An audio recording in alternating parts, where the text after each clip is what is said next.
What is up, everybody, and welcome to the final edition of our area stat leaders.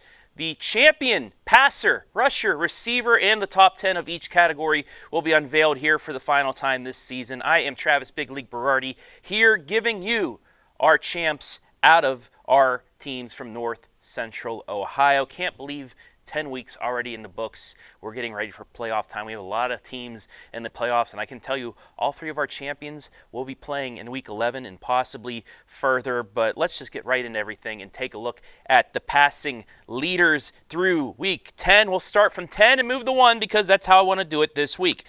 First off, at number 10, Colton Stover, 1,621 yards passing. Ben Bogner of Mohawk, 1,818. Hillsdale's Cale Lewis at number 8, 1,843 pass yards. A.J. Bauer of Northmore finishes number 7 at 1,891. Western Reserve's Hayden Keith, 1,903. Ashland's Nathan Bernhard for the undefeated Ashland Arrows, 2,249 passing yards, 21 touchdowns. West Holmes' Morgan Smith finishes in 4th, 2,257. Out of the top 3, Nicholas Parks, 2,316 pass yards for him. Chase Ebert of River Valley finishes in 2nd with 2,653. And your champion from the Shelby Whippets, Braden DeVito, 2,923 passing yards on 160 completions, 26 touchdowns. That's good enough for 18.27 yards per completion. Almost 300 yards more than Chase Ebert. Your champion for the passing this season is one, Braden DeVito from Shelby. Congratulations, Braden, and best of luck throughout the playoffs. We're looking forward to a big playoff run for you. Now, did one of his wide receivers, did they finish as champion as well? Well, let's take a look at those receiving leaders, and we'll start with number 10, Braxton Freilich, 625 receiving yards, squeaks in at number 10. At number 9, Holland Young of Hillsdale at 637. Shelby's Nick Eister, number 8. Number 7, Logan Zollers from West Holmes at 710. At 6th, Hayden McFadden, 735 yards. River Valley's Eli Snyder at 5th, 742 receiving yards. Seneca East's Bryler Beamer, 769.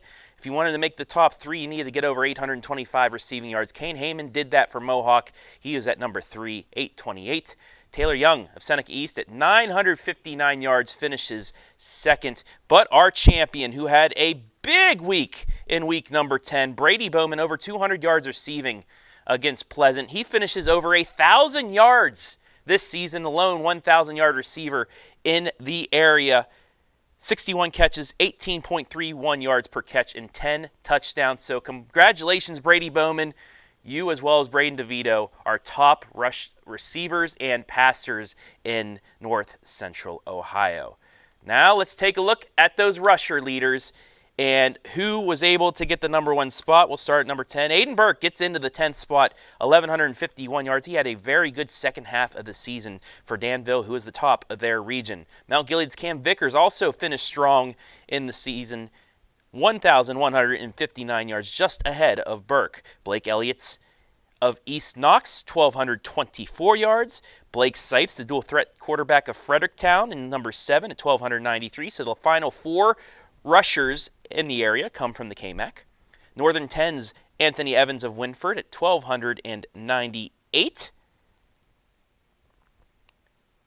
Monroeville's Evan Benfer hit the 1,300-yard mark in that tough loss against St. Paul, but Monroeville still a top 4 seed in their region. He's at 1,300 yards. Cary's Eli Steen finishes 4th, 1,317 yards. Connor McMichael of Colonel Crawford, 1,356 yards. Wyatt Denny tried making it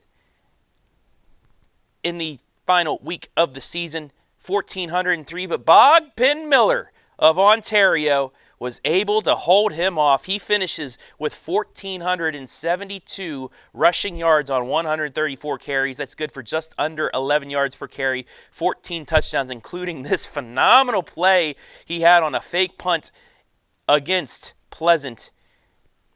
Bogpin Miller, once again, your rushing champion this year. So, the MOAC, the top 2 teams in the MOAC, sweep our rushing, passing, and receiving leaders for this season. Congratulations, Braden DeVito passing, Brady Bowman receiving, both from Shelby, and then Bogpin Miller, the athlete, is our rushing champion. I want to thank everybody that was able to get stats in, everything like that for me this season.